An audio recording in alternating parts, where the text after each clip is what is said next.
Viviendo ya en Israel. 45 años. Ah, poco. Sí, del año 73, es decir, el año que viene van a ser 50 años, Wow. Wow, o sea de que los eres más cuales Israel. muchos tiempos yendo y viniendo con América Latina, Sí, los últimos 20 años en México más, los últimos 20 años. ya. ¿Y México, siempre Israel, México. ¿Mm? trabajo o también familia en Placer. placer? No, familia no, o trabajo o placer, es lo mismo. Me encanta el trabajo que Qué bueno, hago, así que para mí es un placer trabajar. qué bueno, qué Claro. bueno. Es una bendición, ¿no? Poder coincidir. Yo la verdad que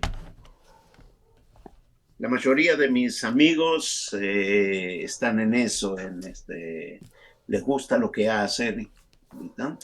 Y conozco muchos que sufren de lo que hacen, que quieren llegar cuanto antes a la pensión, a pensionarse, por fin a liberarse. Eh, y bueno, hay de todo. ¿Y tú cómo estás? Muy bien, gloria a Dios también. Hace un ratico llegué a hacer ejercicio. eh, Contento pues con el inicio de semana. Y también disfrutando ahí todos los retos, situaciones y peripecias que trae cada día. Qué bueno. Sí. ¿Dónde te encuentras ahora? Yo en este momento estoy en Manizales, Manizales, Colombia, ¿cierto? Es una ciudad pequeña, 450.000 habitantes, todo queda cerquita. Algunos jocosamente dicen que es una finca con policía, pero sí, es una ciudad tranquila para vivir, un muy buen vividero, Ujú. muy muy buen vividero, pero bueno, lo bueno. Mientras se nos une Cristian, le voy a escribir a ver cómo va, si va a tener la posibilidad de unirse. Entonces te cuento Sí. porque es que nos, nos, nos hizo sentido como pedirte ayuda, debido a que no sé si de pronto tuviste la grabación del tema que nosotros trabajamos en la fase de diseño. La vi, pero recuérdame, porque Ah, bueno. yo Nosotros, casi por eso no me anoto en el diseño. Dije, wow, todo eso lo que hay que hacer. pero es súper esa etapa. Entonces, nosotros, no sé si de pronto alguna vez viste una película que se llama Cadena de Favores. Es una película por allá de del año 2000. Ok. ¿Sí? Que era un niño que, como actividad del colegio, se colocaba como una estructura piramidal y decía, bueno, que yo ayude a tres personas y que cada una de esas tres personas ayude a tres personas más y así sucesivamente, a ver a cuántas personas alcanzamos a ayudar en el periodo de clase. Y la película es súper bonita, el final es un poco trágico porque el niño muere de una enfermedad, de una puñalada, ¿cierto? Pero viendo eso, como Christian vive en un conjunto que es, de hecho, pues un ecosistema donde se generan una cantidad de cosas, decíamos, ¿por qué no montar una plataforma que se dedique a ayudarle a la gente a ayudar? Donde si tú tienes una necesidad, como no sé, comprar una bolsa de leche en el supermercado, algo tan trivial como eso, pero no puedes salir porque eres mayor o porque estás cuidando a tus hijos o por cualquier circunstancia, pues que pudieras pedirle el favor a alguien que viva cerca de ti, que si está en el súper, pues que te la compre y que te la traiga, ¿cierto? O no sé si de pronto Jorge, creo que Jorge les colocó el ejemplo de las herramientas. Pues que si tú vives en un lugar y necesitas un destornillador, un alicate, un taladro, y no lo tienes, pues que pudieras pedirle a las personas que viven cerca que te lo facilitasen. O ya temas mucho más Espera. Dale, propio. Discúlpame. Dale, propio. Eh,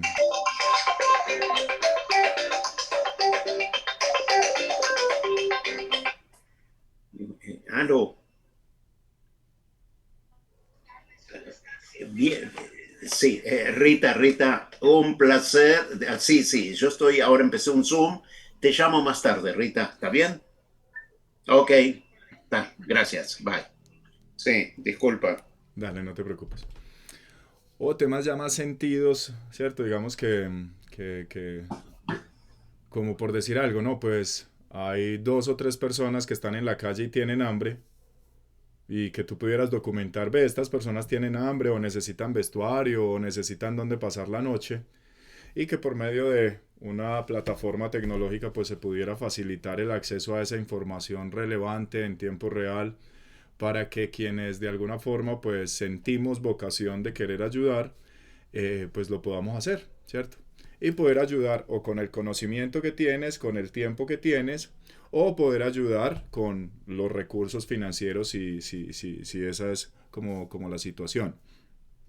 Entonces cuando te escuchábamos hablar de los kibbutz, eh, hay muchos escenarios de ayuda, ¿cierto? Digamos que un escenario de ayuda es cuando yo me levanto al espejo, miro a un sujeto ahí que prácticamente lo conozco poco en el espejo y le digo, oiga, yo le voy a ayudar a usted a que se conozca primero, a que se valore, a que se aprecie.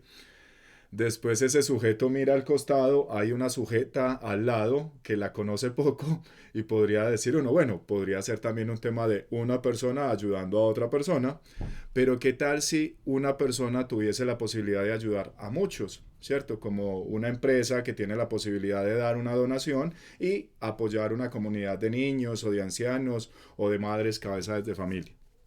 Entonces en esa jerarquía de esos tres niveles, eh, a mí me hace sentido que el tema de los kibbutz es parte de ese proceso donde tú te levantas en la mañana, miras a ese sujeto que conoces poco y le dices, sujeto, ¿por qué no te ayudas? Y vas y vives una experiencia cultural en donde pues te conozcas un poco, conozcas otros elementos culturales, te fortalezcas en la fe. Esas son creencias mías, ¿cierto? O sea, todo lo que te estoy contando frente a los kibbutz son creencias de lo que podría llegar a suceder. Aprendes de agricultura, pero también mientras ves cómo plantas, riegas, nace la semilla, también te das cuenta que tú eres igualito, que tú eres también una semilla que necesita plantarse en tierra fértil, que necesita regarse, que necesita nutrirse y que necesita a veces tormentas para poder fortalecerse y quitarse las plagas que tiene encima, o a veces brisas tropicales para poder, digamos que como un bálsamo amoroso, cariñoso y espiritual para seguir valorándote, queriéndote, aceptándote, perdonándote o todos los elementos que sea. Entonces, a la luz de eso, nosotros pues montamos una serie de preguntas, ¿cierto? Que nos gustaría como hacerte, a ver si de pronto tú nos das un poco más de claridad, si el concepto de kibbutz también podría estar como dentro de, tú entras a la plataforma y dices, no, yo me quiero ayudar. Ah, bueno, entonces mira, hay intercambios culturales, ¿cierto? Ah, bueno, también hay temas de desarrollo personal donde pues simplemente contratas a alguien o hay temas en donde, no sé, hay una comunidad, ¿quieres hablar? Mira, entra a esa comunidad a ver con quién puedes hablar en estos momentos para que converses lo que sea que pueda acontecer ahí en torno a la vida, ¿cierto? Entonces, quería, no sé si de pronto hasta ahí, hasta esa ilustración tienes alguna inquietud Ya, o no, me está interesando tu pensamiento y tu planteamiento, porque por supuesto de que es exactamente lo que me interesa también, de ver que esa plataforma que se llama Kibbutz es un gran espejo, como tú dices, donde la gente se ve y ve qué le pasa a los demás y cómo sí, yo puedo colaborar y los demás, etcétera. Entonces, tú que no estuviste en un kibutz, me suena muy interesante esa visión. Es decir, que supongo que es un poco por lo que yo dije o expuse, sí, no sabían. Entonces, bueno, me alegra de que no la pifié tanto, de que más o menos un poco se pudo. traducir. ¿En qué están ustedes? Recordame en qué proyecto están ustedes. Tú sigues ahora La tercera fase, estamos en la la parte de tercera fase, yo prototipado. entro en la segunda, ustedes entran en cuál era el proyecto para volver a verlo, porque te digo. Sí, ayudar ayuda. Ah, ok. Ayudar ayuda. Eh, Ok, entonces fíjate, sí, eso calza interesante. Bueno, entonces mira, una de las inquietudes que a nosotros nos surge, Sí, ¿cierto? Y lo hablo en plural porque es parte de las conversaciones que he venido sosteniendo con Cristian. Él está en Chile, donde vienen de una dictadura, donde vienen de unas condiciones socioculturales muy permeadas también por Medio Oriente, por israelitas, por judíos, en la zona donde él vive, en Santiago, por unos niveles de confianza o más bien de desconfianza elevados, ¿cierto? Donde pues después de la dictadura la mayoría de las personas piensan que todo mundo quiere aprovecharse de todo mundo. Y yo vengo de Colombia, de un lugar así como este, del campo. Yo fui criado en el campo como hasta los 14 15 años, de una cultura y una idiosincrasia en donde pues el vecino le presta el caballo al vecino, donde si no tiene la lima o el machete, pues venga, yo le ayudo, donde hacen algo que se llaman convites. Y es que se reúnen y, bueno, entre todos arreglemos la carretera, entre todos arreglemos el camino veredal, entre todos arreglemos la zona donde están los nacimientos de aguas para que pues no se taponen las mangueras y ese tipo de cosas. De una cultura paisa, ¿cierto? En Colombia la cultura paisa es trabajadora, pujante, pero también, ¿cierto? También dicen que es ventajosa, que es mirando cómo ganan ellos, ¿cierto? Que son muy regionalistas, muy cerrados. Y en esas conversaciones, pues una de las cosas que a nosotros nos inquietaba es cuáles son como las motivaciones que lleva a alguien eh, considerar dentro de su proyecto de vida irse 3 meses, 6 meses o un año a compartir en un espacio de un kibutz o a decir, no, me voy a ir a vivir el resto de mi vida en un ecosistema como estos.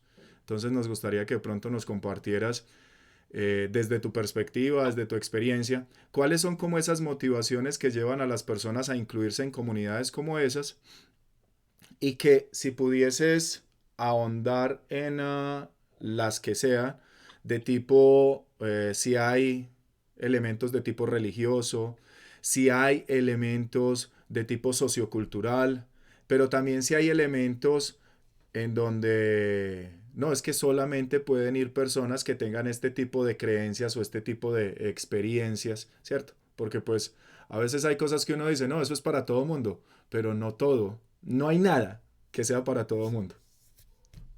¿Sí? bueno, primero, conozco tu experiencia de lo que es vivir en el campo. El campo muchas veces es mucho más sano que la ciudad en la convivencia humana. La ciudad es mucho más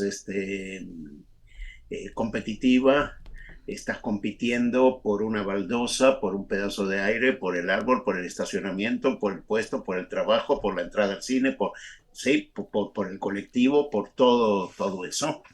Y en el campo estás compitiendo por la ayuda porque solo te das cuenta que no podés. Y entonces el sector rural, digamos que es mucho más sano. Lo que pasa es que el sector rural es mucho más sano, pero en forma general en América Latina y en muchas partes del mundo está más olvidado también. No tenés los incentivos que tenés en la ciudad. Y entonces ahí surge la idea del kibutz de crear un ambiente sano como el campo, pero con incentivos como en la ciudad. Es decir, el hecho de que le puedas este, prestar el machete a tu al vecino no significa de que no tengas un teléfono celular con Wi-Fi y que estés leyendo noticias del mundo, o que estés informándote de la temperatura que va a venir o las lluvias o algo para poder ayudarte en la agricultura que estás ahí. O no significa de que no le digas a tu vecino cuando le devuelves el machete, ¿sabes lo que? El sábado hay un concierto, la sinfónica de algo viene para nosotros acá, cerca. Es decir, ¿por qué solamente en las ciudades? Bueno, entonces el kibutz es una pequeña ciudad con ambientes de campo. Intenta, ¿sí? Intentó ir más o menos con gran parte de éxito, de, de no entrar en las enfermedades de la ciudad y salir de las enfermedades del campo. Entonces, tener un ambiente más sano. No es fácil y no es fácil para la gente vivir ahí. Ahí está, ¿no? No es casualidad, Adrián, que el kibutz en Israel es menos del 1.5% de la población que vive en un kibutz. Entonces tenés en el Gran Israel, con todo lo que es Israel, tenés el 98.5% que no quiere estar en. Pero es así, o sea, abiertamente dicen, no, yo no quiero vivir en ese tipo de ecosistemas. O, Eligen, en Israel elegís, acá no es obligatorio el kibbutz. Es completamente eso es otro de las partes importantes frente a otros ejemplos en el mundo de sociedades que intentan o intentaron hacer vida comunitaria. Entonces tenés de esos ejemplos más de la parte de la vida social o socialista del mundo, de la parte más de las izquierdas. Tenés desde el Kolhoz de Rusia que intentó hacer esas cosas. Tenés a Cuba hoy en día, ¿sí? Con vida que supone más comunitaria. Tenés los ejidos en México, eh, que también fueron, pero todos esos ejemplos, los ejidos en México, la en comuna, la unidad, el kolhoz en Rusia, fue una decisión de arriba del Estado gubernamental que dijo acá va a ser así. Y la gente no eligió eso. En Cuba la gente no eligió vivir como vive hoy en día en Cuba. Es sí. un hecho que muchos que pueden se escapan. Sí, hay algunos que estarán contentos, pero la mayoría, sí, si pudiera cambiar, puede cambiar. Lo mismo en el ejido. El ejido fracasó en México, que podría haber sido una cosa muy grandiosa, porque en su momento se creó más o menos la imagen y semejanza del kibutz de Israel. No sé si estuviste cuando comenté eh, y hablo de México porque los últimos veintitantos años estoy más allá y ahí conozco más. Después te digo de Colombia, estuve varias veces en Colombia, en el sector rural también. Eh, el elegido fue en los años 30, eh, antes de la Segunda Guerra Mundial, cuando ahí el presidente, el general Cárdenas, una persona que en México es muy, digamos, hizo una política muy especial, muy importante, porque es el que también nacionalizó el petróleo de las compañías extranjeras, de la Shell holandesa, de Estados Unidos, se enfrentó a muchas cosas. Y él tenía una relación, el PRI histórico, el partido de él, con un partido de izquierda israelí que era la bandera del kibutz y todo. Entonces, él conoció, eso hizo, pero gran parte del resultado diferente que no se logró lo que es el kibutz en Israel fue porque se imposición allá. Y acá no. Yo, por ejemplo, te doy mi caso personal. Nací en la Argentina en el 51. En el año 70, teniendo 19 años, me uní con un grupo de jóvenes de un movimiento juvenil judío. Ahí después te explico la diferencia que dijiste étnica, que no. Y vine a Israel por un año. de voluntario. Medio año en un seminario en Jerusalén de liderazgo muy interesante que hasta hoy en día me ayuda tremendamente. Es decir, yo me doy cuenta que lo que hace 50 años hablamos en ese seminario de liderazgo, puta madre, sigue siendo actual ahora. Es decir, había una visión de lo que era ese conjunto interesante. Y medio año en un kibutz. Y ahí el kibutz a mí me encantó esa vida. Yo era un joven de 19, 20 años. Volví a la Argentina, terminé de estudiar mis estudios universitarios eh, y me vine para Israel. Decidí venir a vivir a un kibutz, que esa era mi vida. Yo lo decidí, después de haber probado. Por eso nosotros ahora estamos haciendo con el programa nuestro de especialización kibutz, vení y conviví un año en un kibutz, no para quedarte en el kibutz, sino para ver qué posibilidades tenés al regreso a tu país, a Colombia, Manizales o a donde sea, de enfocar tu vida y darte cuenta de que la vida en comunidad es una vida más interesante, más intensa, y mejor en todos los sentidos, en los recursos que puedes hacer a nivel cultural, a nivel social, que vivir solo o con millones de personas en una ciudad que no conoces a ninguno. Es decir, en las estadísticas te dice que son 3 millones de personas, pero vos estás solo. En cambio, en el campo son por ahí 50 personas que están juntas. Pero acá surgen otras cosas. Entonces aprende que eso de estar juntos te permite identificar que 1 más 1 da 1000, que puedes hacer más cosas, pero que para eso tenés que combinar muchos factores. Por ejemplo, tú dices que estás en el campo y que le prestas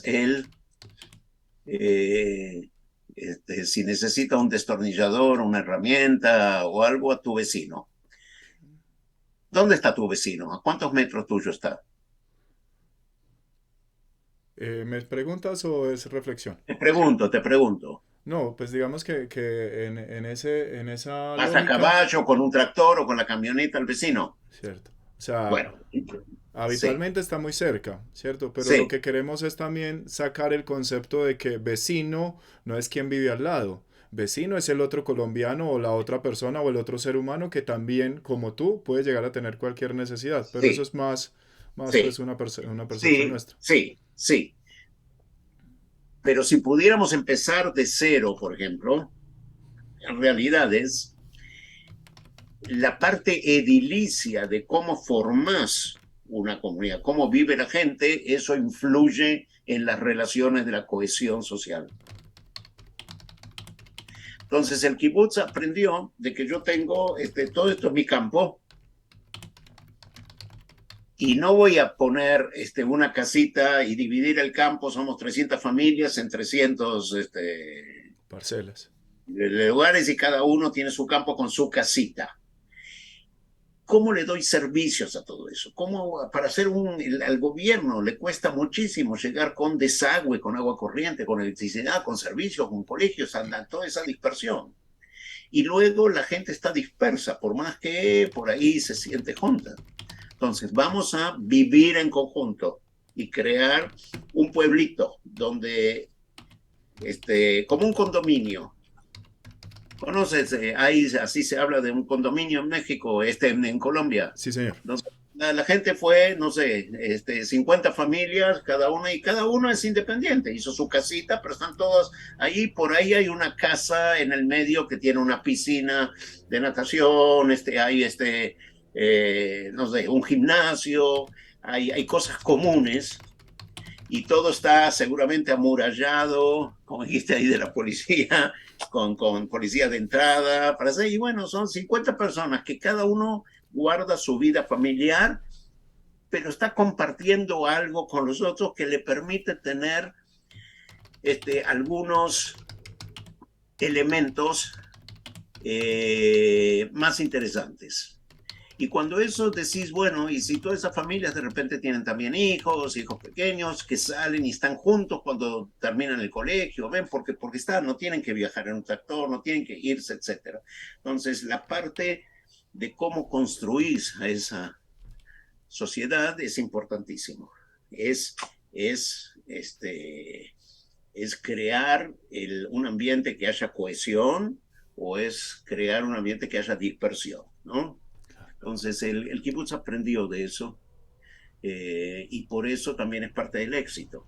A diferencia de elegido en México, donde el gobierno vino y dijo, bueno, esto ustedes, ¿y qué pasa? Repartió tierras el Estado mexicano, pero no le dio el argumento legal, no tienen un papel que dice esta es tu tierra. El título de Entonces la propiedad. gente construyó la propiedad, su casa en el terreno y no quiere abandonarlo, pues si lo abandona pierde el terreno, tiene miedo de perderlo. Sí. Entonces esa inseguridad legal hizo que cada uno haga su casita aislado del otro, etcétera. Eso fue también parte digamos, de un desastre social, porque entonces los jóvenes están solamente, los niños están acompañados solamente de los mayores de su familia, no tienen otros niños por estar, pues están lejos, cada casita está ahí a 2 kilómetros, a 3, a 1. Bueno, cosas así. Pero ahí en esa parte, entonces hay diferentes modelos en donde unos los apalanca el gobierno y otros los construye la comunidad, o en todos los escenarios que tú conoces siempre ha sido el gobierno el que ha tenido como iniciativa estimular ese tipo de procesos. Estás hablando en el mundo, ¿no? El En el mundo. kibutz, Sí. en el mundo. En el mundo hay ejemplos de vida, de alianzas cooperativas, de cooperativismo. Por ejemplo, en Navarra, en la zona española, eh, tienen un concepto cooperativo muy desarrollado Sí. y han logrado muchos éxitos de empresas cooperativas. Pero son cooperativas de producción o son cooperativas de consumo, ¿sí? O de producción y consumo, pero no de vida.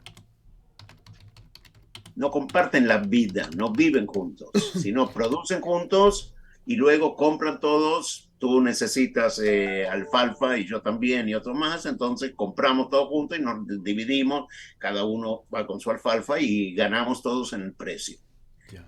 El kibutz es vivir, es compartir la vida, no es compartir la producción. Para compartir la vida y poder vivirla bien hay que producir, vamos a producir, pero es compartir la vida, es crear una gran familia. Esa es la diferencia, eso es La médula. vamos, la media. Ahora, cooperativismo, como eso, como te dije, ahí en Navarra, en la zona es, española muy especial, donde estaba el ETA combativo, en el sur de tu continente, en el sur donde yo nací, en la Argentina, en el sur de América Latina, está mucho más desarrollado el cooperativismo. En la Argentina, en el Uruguay, en el sur de Brasil, parte de Chile, por gran venida de inmigrantes italianos, españoles, que venían con ese concepto del cooperativismo y que crearon ahí. Entonces tenés muchas, por ejemplo, grandes, la Conaprole, tenés grandes empresas cooperativas de lechería, ¿sí? Por ejemplo, lechería es muy interesante en el campo porque leche tú puedes poner las vacas, ¿no? Pero necesitas todo un sistema para transformar todo eso en leche que se venda, para ganar dinero. Entonces, toda la parte industrial, la cadena de frío que necesitas, no lo puedes hacer solo. No puedes tener todo eso, pasteurizar, homogeneizar, vender, poner en cartones. Entonces, es mucho más dable que generalmente la gente se una en ese tipo de cosas. Pero nuevamente, son ejemplos productivos. Claro. La comunidad judía de la Argentina y también de muchos países del mundo, también de Colombia. Te estoy hablando de fines del 1880, 90, comienzo del 1900, cuando llegaron muchos de los inmigrantes a América. Se unieron en cooperativas, por ejemplo, de producción. Entonces la gente venían, iban a un fabricante y compraban 1000 camas. Entonces, cuando compras 1000 camas, el precio es mucho más barato que cuando compras una sola. Y entonces abrieron un galpón y pusieron las 1000 camas, y luego cómodas, y luego roperos, y luego cosas así, luego estufas y cocinas, y todo el mundo que venía podía venir y comprar ahí a un precio mucho más barato, y le daban el crédito de venir, lo pagás en 5 años, tampoco. Y había esa confianza para darle ese crédito y para recibir. Eso fue un cooperativismo, también una forma cooperativa muy interesante de entender de que cuando estás junto ganas mucho, cuando te juntas con la gente que tiene los mismos intereses. Entonces aquí eh, ganas más. Y ahí tú ahorita mencionaste el tema de que en síntesis el kibutz es compartir vida. Entonces, Sí. de lo que tú has podido como abstraer, ¿qué tipo de personas componen este tipo de comunidades? O sea, cuando tú dices, ve, mira, las personas que tienen este tipo de características o este tipo de formación o este tipo de vocación, tienen mayor propensión o tienen una mayor interés en vivir en este tipo de ecosistemas que quienes solamente piensan, por ejemplo, porque los ejemplos que me estás colocando del cooperativismo están muy enfocados en el tema de el nivel de vida, de cómo podemos comprar más cosas para vivir. Pero el tema del kibutz yo Eh, veo es cómo hacemos para que tú, que no te conocía, y yo que no me conocía, nos podamos conocer en sí, un ecosistema y hagamos cosas para que los dos cada vez sí, no solamente crezcamos como individuos, sino también sí, pues podamos proveernos como las cosas esenciales para la vida. sí. Una persona que piensa que el bien común es más importante que el bien propio, es decir, no más importante, sino que mi bien propio solamente lo puedo hacer si hay bien común. Si yo estoy en un lugar donde todo el mundo es pobre, ¿sí? Y pobre de espíritu y pobre de dinero, digamos. Y tengo mis hijos y quiero ir al colegio y quieren organizar un viaje para conocer a Manizales, y resulta de que los padres, nadie puede tener dinero para pagar el pasaje, para los gastos, ¿no? Para ir. Entonces mi hijo tampoco va a ir. Entonces no gano yo nada. Si yo produzco camisetas, ¿sí? Y soy un hombre sencillo que tengo una actividad, hago camisetas, pero nadie tiene dinero para comprarme una camiseta, yo tampoco puedo. Entonces no me conviene, no quiero estar con pobres. Quiero sacar a la gente de la pobreza. No es que no me interesen, es que pienso que lo que hay que hacer es sacarlos de la pobreza, ayudarlos a tener una actividad que pueda salir a ¿para qué?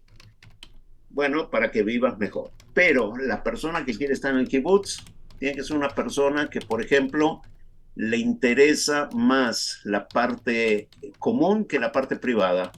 Es decir, yo tengo mi casita, el kibutz es toda la casa, pero yo tengo mi cuarto, ahí está mi cuarto, mi baño, mi ducha, mi cocina, eso es de cada uno de la familia. Pero ese es mi cuarto, esa no es mi casa es el kibutz. Ya. Es salir y está el césped que une a todos, y salir con mi perro, salir y ver y saludarnos y saber que este Juan, este Pedro, María, Luisa, ¿sí? Alan, que somos pegas. Y que si hay, que no sé, vino un viento fuerte y tiró cosas y algo y se ensució todo, primero salgo a limpiar la parte común antes de limpiar mi casa. Es decir, me interesa más que lo común se vea bien, etcétera, porque es lo que nos une.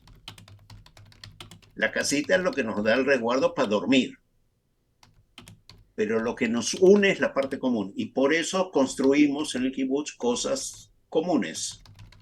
Por ejemplo, el comedor. Entonces, todo kibutz Te digo históricamente, ¿no? Todavía siguen muchos así, pero se fue privatizando porque ya pasaron más de 100 años y entonces hay otros conceptos ahora en declive. Pero, por ejemplo, se hizo un comedor. La gente no cocinaba. Yo no tenía en mi casa, en el kibutz, yo tenía mi pequeña kitchenette con una heladerita para tener un poco de leche, no sé, agua fría, me hacía un café y algo, pero el desayuno, el almuerzo y la cena eran en el comedor, donde parte de la gente del colectivo, sus funciones es preparar, esa es su tarea, es preparar la comida para todos. Entonces te libera a ti, y en especial a las mujeres, porque eh, hay tareas que se suponen muy femeninas. Hacer la comida, ir al súper, comprar, limpiar la casa, preparar a los niños, El cuidado de la ropa. lavar la ropa. Entonces el kibutz hace 100 años atrás, se creó, dijo, no, no, no, no. Esas tareas que se suponen femeninas, las toma la sociedad, vamos a ver, las hace la sociedad para todos y libera a la mujer de preparar la comida todos los días, de ir al mercado, de limpiar, de la ropa, de todo eso, para que pueda ser una mujer productiva como el hombre. Eso es lo que hoy en día se llama equidad de género y la Agenda 2030. Y lo hicimos sin saber que era un valor de la Agenda 2030. No existían esas cosas. La palabra de equidad de género no existía, pero ya el kibutz entendió de que para ser una sociedad justa, igualitaria y donde el capital es un capital social, es decir, son las personas, no es el dinero. No podés desperdiciar en ninguna persona. El 50% de la población es mujeres. Entonces, liberarlas de esas tareas, pero alguien las tiene que hacer. Ok. Entonces, por ejemplo, en mi kibutz somos 1000 personas, 300 familias. Entonces, hay de esas 1000 personas, 20 se dedican a preparar la comida para todos. Wow. Esa es su función. Eso es. ¿Sí? Y hay otras 10 que se dedican a lavar la ropa para todos. ¿Sí? Y hay otros que se dedican ahí a hacer la educación y la guardería de los niños, ¿sí? Cuando están en colegio o no, cuando vuelven, como para que los padres, las mujeres, los hombres puedan estar en sus tareas. Ahora, ¿cómo funciona? Cuando vos tenés 20 personas que son las que preparan la comida para todos, las mandas a estudiar gastronomía y salen chef y salen entonces y economía de la comida. Y cuando compras comida para 1000 personas y cocinas para 1000 personas, es mucho más barato per persona que si lo haces tú solo. Es decir, que el gasto para alimentarse en conjunto no solo que es mucho menor, ganado menos, sino que es mucho mejor. Hoy en día llegas a un kibutz y llegas al comedor, agarras tu bandejita, pues nadie te atiende, no hay servicio, no, es autoservicio, ¿no? Porque todos valemos. Entonces, tenés tu bandejita y llegas y tenés una colección de cosas. Tú comes normal, comes así. ¿Sos vegetariano? ¿Sos vegano? ¿Tenés presión y comes sin sal?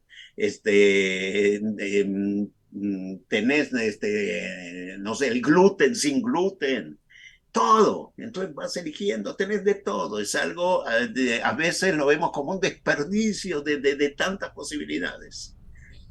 Entonces, y en definitiva, el costo, cuando ves y analizas el costo de todo eso, es mucho menor.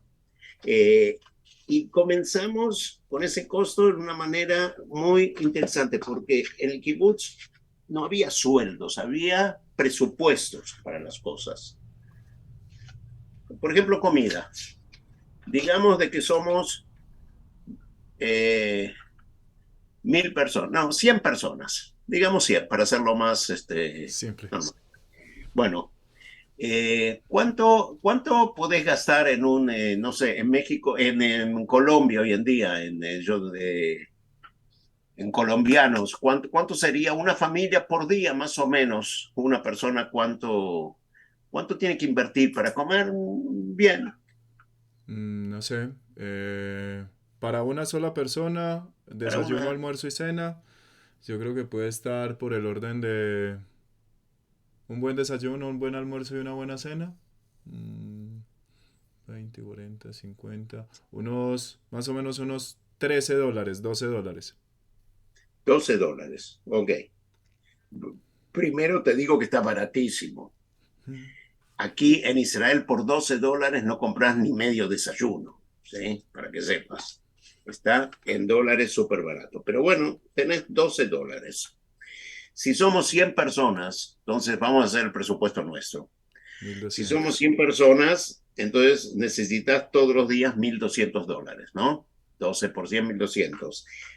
Y por el año, los 365, eso, 1,200, espera, déjame hacer el cálculo para que tengas una idea de cómo funciona.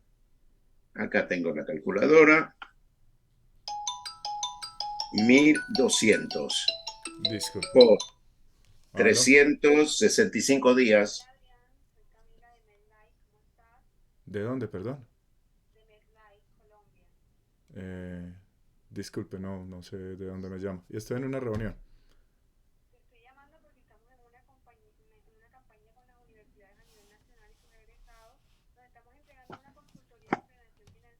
No me interesa. No me interesa, muchas gracias. Bueno, 1,200 por 365 días, porque estás de acuerdo que comemos también sábado y domingo, ¿no? Todos los días.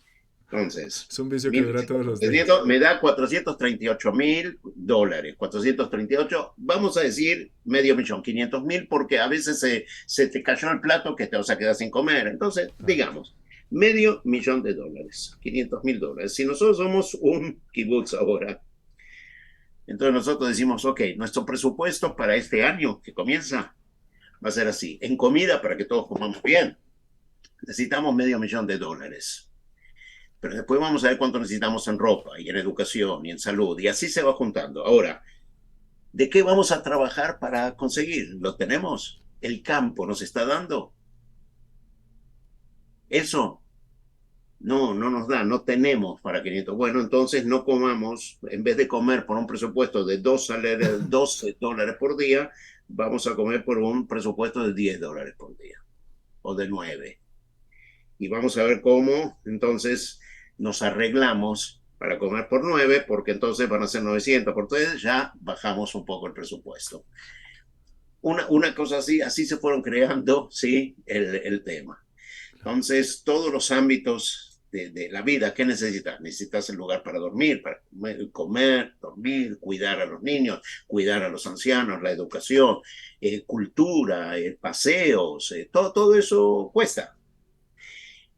¿Qué actividades tenemos que hacer ahora en conjunto para tener esos presupuestos y vivir con el nivel de vida que nosotros decidimos vivir? Porque yo estoy seguro que si el presupuesto son $12, hay algunos en Colombia que deben gastar $50 por día para comer, Sí, ¿sí? Y hay otros que deben gastar $4 también para sí, comer. Entonces, eso de decir 12 es una decisión nuestra de la calidad de vida que queremos. sí. Bueno, entonces empezamos a ver la parte productiva. ¿Qué vamos a trabajar? ¿Cómo vamos a crear esos recursos? No hay como en otros países latinos que pones la mano y dame, y el gobierno reparte, vos sos pobre y reparte. En Israel no existe eso. Y el kibutz se creó antes del Estado de Israel. Eran los turcos, el imperio otomano que estaba ahí, que no le importaba nada, así que no había de quién pedir, tenés que vivir de tus recursos. Entonces ahí surgió toda la idea de cómo explotar en el buen sentido de la palabra al máximo tus recursos. Y los recursos son los recursos humanos. ¿Qué podemos hacer nosotros para tener esos presupuestos y poder vivir con $500,000 al año de esa comida, por lo menos para eso. Y vamos a necesitar otros, no sé, 500,000 para vivir y otros entonces, son Ya. Y en esa estructura, entonces hay unos medios de comunicación que ustedes utilizan para poder recoger esa información, recoger las necesidades, o cómo lo hacen, o lo hacen oral, qué tipo de comunicación. Sí, bueno, se comenzó todas las semanas es una democracia directa. Entonces, de esas 1.000 personas que nosotros éramos, son 300 familias con niños y otros, entonces digamos que éramos 300 miembros del kibutz, dueños ahí los miembros, con un montón, con niños y con ancianos y con otros, gente alrededor. Entonces, esos 300 nos reuníamos todas las semanas, el Shabbat, al final de la semana, que es el sábado a la noche. La semana en Israel comienza el domingo, se trabaja, y el séptimo día es el Shabbat, ¿no? Sí. Entonces, el viernes y el sábado es el fin de semana, el domingo es un día de trabajo. Entonces, nos sentábamos el sábado a la noche en ese mismo comedor, que se comía todo, es un lugar grande, y nos sentábamos y ahí se decidían las cosas. Ahí decidíamos. Hoy en día ya es electrónico, ya la gente está en su casa y podés escuchar por Zoom y votar y decidir. Ya la tecnología llegó también. Pero en los años 70, cuando yo me integré al kibutz, íbamos todas las semanas ahí y a discutir. Y yo a veces ahora veo eh, discusiones que teníamos que hoy yo me río, pues me parecen ridículas. Pero era en esa época. Por ejemplo, yo estaba dirigiendo la plantación de plátanos. ¿Cómo es? En el kibutz tenés muchas actividades que fuimos desarrollando. Entonces teníamos una plantación de bananas, de plátanos, como tienen ustedes, preciosa, que la fui a ir a visitar en Colombia. Estuve con la Agencia de Desarrollo de Israel, con Mashaf, para América Latina. Estuve en Colombia, en varios lugares. Ok. Este, a Manizales no llegué. Eh, pero estuve en la zona cafetalera, estuve en Bucaramanga, que me morí de calor, estuve no, en la ciudad está donde se fue el Caimán, Barranquilla. Barranquilla, estuve en Ceotá, en Bogotá, en las zonas rurales al lado de Bogotá, con proyectos, etcétera. Interesantísimo, Colombia me encantó. Santa Marta, muchos lugares. Eh, ¿A qué iba? Me estabas contando cómo eran las decisiones y lo que te causaba un Entonces, poco te de... creas, yo, sí, me entusiasmó los bananos míos. Entonces, yo estaba trabajando con 10 personas, éramos en los plátanos, y había otros que había algodón, y había aguacates, y había por ahí animales, vacas, y hay una industria que creamos también, y había otros servicios. Eh, Todo el mundo a la mañana sale a trabajar a algún lugar donde se va especializando y es el trabajo de él. Todo lo que se gana de todas esas actividades lo poníamos en un fondo en común y se repartía así en forma igualitaria. Por ejemplo, ok, de todo eso, la comida, ya está, necesitamos tanto, salud, algo así. En una época hasta la ropa la repartían. Yo me acuerdo que en los años 70 había 2 veces al año que llegaba un camión de los textileros y sacaban la exposición, y para que cada uno recibiera 2 o 3 camisas, pero eran todas iguales. Entonces, cuando salías, ahí te encontrabas, todo el mundo tenía la misma camisa, ¿viste? Como A los hoy en Simpson. día, por supuesto que no. Hoy en día ya no es así. Hoy en día la gente gana, tiene su dinero y hace lo que quiere y se compra lo que quiere. Y si a ti te gusta más camisas, te compras más camisas. Y si al otro le gusta fotografiar más, se compra una camarita mejor, y el otro unos libros para leer. Cada uno hace lo que quiere, pero más o menos la división del dinero es muy similar, de tal Sí. manera que hay para conservar más o menos, eso es la igualdad, pero la igualdad es una igualdad de oportunidades para llegar a lo máximo que podés, no una igualdad como es Cuba, el Kolkhoz, todo eso que fue fracaso. Entonces nos dividíamos. Disculpa Marcelo, yo te hago una pregunta. Lo que pasa es que pues yo tengo otra reunión ahorita a las 11 y Cristian me dice que se le presentó pues una situación ahí que no pudo asistir. Entonces, me quedan dos temas, ¿cierto? Uno es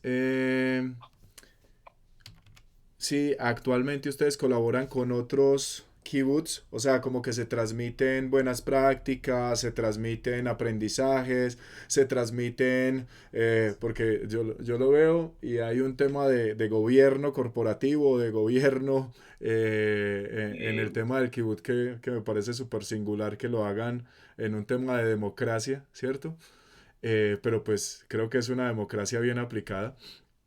Y la otra es ¿cuáles son la serie de problemáticas que se han ido presentando sí. para vivir en comunidad, ¿cierto? Y cómo las solucionan. O sea, cuando hay una dificultad, Bueno, ya cómo... no nos quedan, no, nos quedan muy pocos minutos, lo Exacto, podemos seguir en otra oportunidad. exacto. Me preguntaste si tenía 40 minutos nada más y yo dije que tenía 40 días, entonces está. Claro. Pero lo sigamos, me interesa por lo siguiente, porque justamente la propuesta nuestra Ujú. no es venir al kibutz, la propuesta nuestra es crear comunidades en Latinoamérica y para eso vengan a convivir un poco como para cambiar ese chip, para ver que es posible, que tú puedes individualmente, cada uno descubrirse a sí mismo, pero descubrir qué significa esa vida en común para después adaptarla, no adoptarla. Claro. Es, además lo preferimos cambiar una O por una A. No vengas a adoptar la idea, no, pues con nuestra cultura y esto es lo que hicimos. Con tu cultura, fíjate lo que puedes hacer. Pero si te interesa la parte del conjunto, de la vida en conjunto, si viste algún modelo vamos a ver cómo te ayudamos y estamos buscando partner en América Latina para construir kibbutz a lo Ah, pero latino. eso estaría súper interesante. A lo Entonces, latino está. te parece si en el transcurso de la semana volvemos a tomarnos otro cafecito virtual y conversamos otro rato sobre el tema? No, me gustaría un cafecito de Colombia, de Juan Valdés, verdadero, ¿sí? Lo No propiciamos, lo virtual, ya propiciamos. no me conforma virtual. Dale, dale. Entonces, no, pues primero agradecerte por por la bondad con la cual me compartes pues tus casi 50 años de experiencia en este tema. El intrínseco pues como de todas las cosas que hacen y de cómo lo hacen. Y pues no sé, darte nuevamente también ahí como las gracias de que pienses de esa manera, porque yo creo que cada vez necesitamos regresar un poco más al tema de la importancia de la comunidad Sí, y dejar de yo pensar estoy de tan acuerdo individualmente. contigo, estoy de acuerdo contigo y después con más tiempo, en otro tiempo, te voy a contar cómo tenemos kibbutz en la ciudad, urbanos, no solamente rurales, Ah, magnífico. donde de repente, y existen, durante, no sé, 20 jóvenes, parejas de jóvenes con hijos pequeños, decidieron en un lugar buscaron y se rentaron todo un edificio de 20 y cada uno vive en su edificio, pero hicieron cosas en común, algo, procesos muy, muy interesantes Súper, súper, súper. de vida en comunidad. Y toda la idea nuestra no es que vengan a Israel, acá no es el final, este es el comienzo. Es solamente la puerta como para sensibilizar La puerta, y sí, formar. prepararlos allá con motivaciones, etcétera. Y después te voy a leer cuando tengamos más tiempo, porque ya queda muy poco para tu próximo Sí, Zoom. Yo también tengo otro. dale. Eh, ¿Qué es lo que nosotros le pedimos a los jóvenes que quieren venir? Bueno, a ver, qué conoces, por qué quieres y cuál es tu motivación, cuáles son tus expectativas, qué quieres. Entonces te voy a Súper. leer algunos, no lo que yo digo, lo que ellos dicen, y por ahí te puedo ayudar también. Ah, súper, súper. Entonces, te escribo ahí nuevamente por el grupo está, no sé, ahora en la tarde o mañana que cuadre con Cristian y te colocamos ahí como opciones de tiempo a ver Sí, cuál de dame pronto te opciones coordina y nos volvemos a ver. Me interesa muchísimo. dale, A mí Marcelo. también. Un abrazo, muchísimas gracias. Que Bye. estés muy bien. Buen Chao. café ahora. Claro. Chao. Bye.